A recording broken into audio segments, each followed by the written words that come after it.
অনেকদিন পরে আপনাকে প্রকাশ্যে দেখা যাচ্ছে। এতদিন কেন প্রকাশ্যে দেখা গেল না বা এতদিন পরে কেন দেখা যাচ্ছে?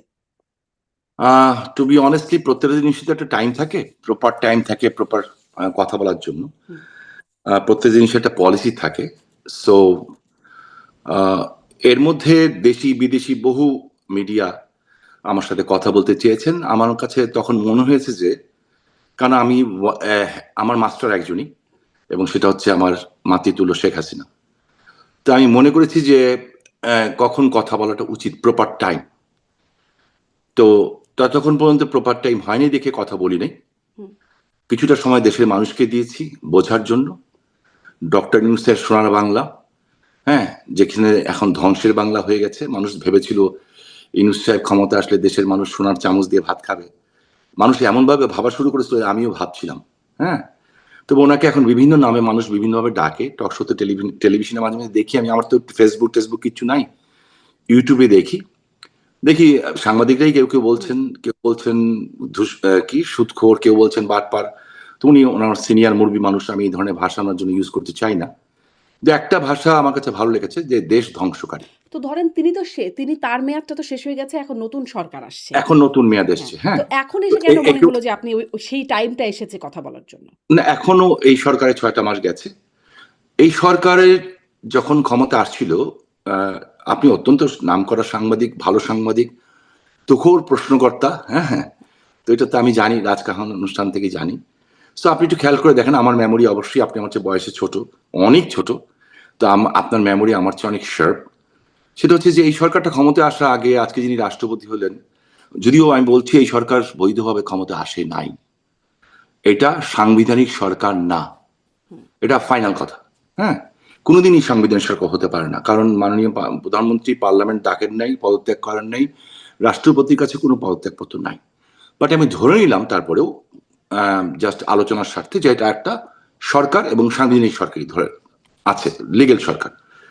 তো এই লিগেল সরকারটা প্রথমে যিনি এখন মহাসচিব ছিলেন, তারেক রহমান দেশে ফেরার আগে উনি একটা ইন্টারেস্টিং কথা বলেছিলেন, যে আমার ফেরা না ফেরা সবটা আমার উপর নির্ভর করে না। তার মানে কার উপর নির্ভর করে ওনাকে দেশে আসতে হয়েছে, সেটা জানি। যে কার উপরে নির্ভর করে উনি দেশে এসেছেন, কারা ওনাকে নিয়ে এসছে, কার উপরে? ওইটা এখনো ক্লিয়ার করবো না, এর পরের অনুষ্ঠানে আপনার কাছে ক্লিয়ার করবো। এই কিছুদিন পরে ক্লিয়ার হবে আপনার কাছে, আর কয়েকদিন পরেই হবে। হুম। তো ক্লিয়ার হবে, টাইম ইজ কামিং।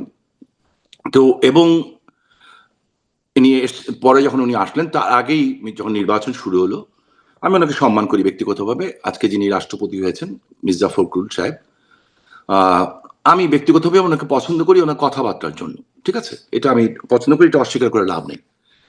তো ভালো ভালো কথা বলেন। এই ভালো ভালো কথাগুলি যে উনি অন্তর থেকে বলেন, আমি ভাবছিলাম আগে সত্য এটাই।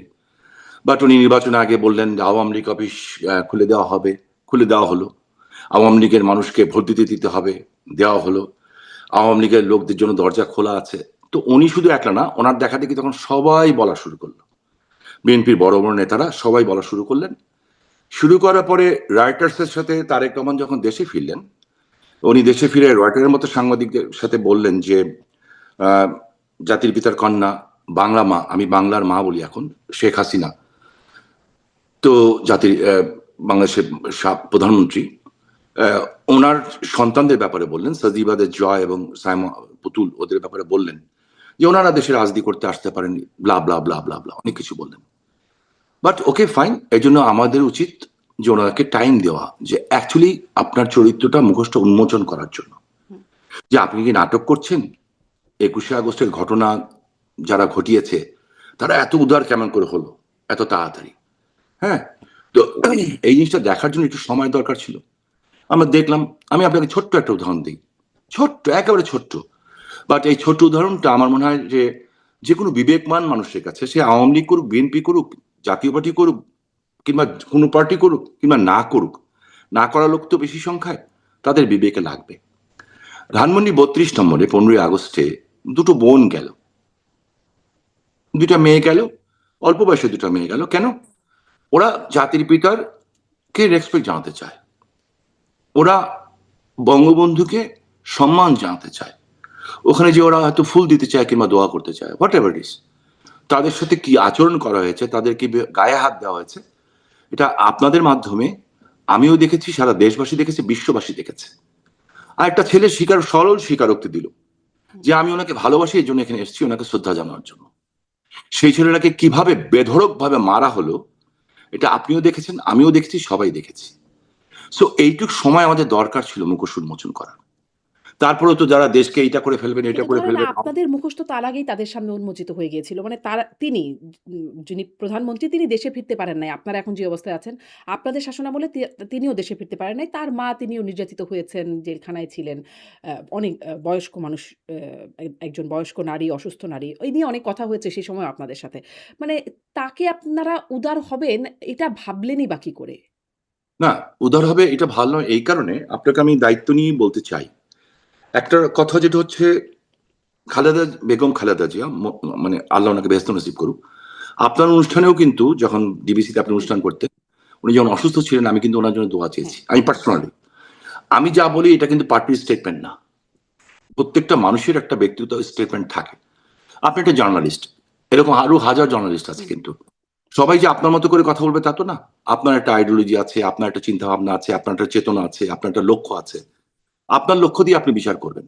হ্যাঁ, জনগণও আপনার আমার কথাটাকে ওনাদের মতো করে বিচার করবেন।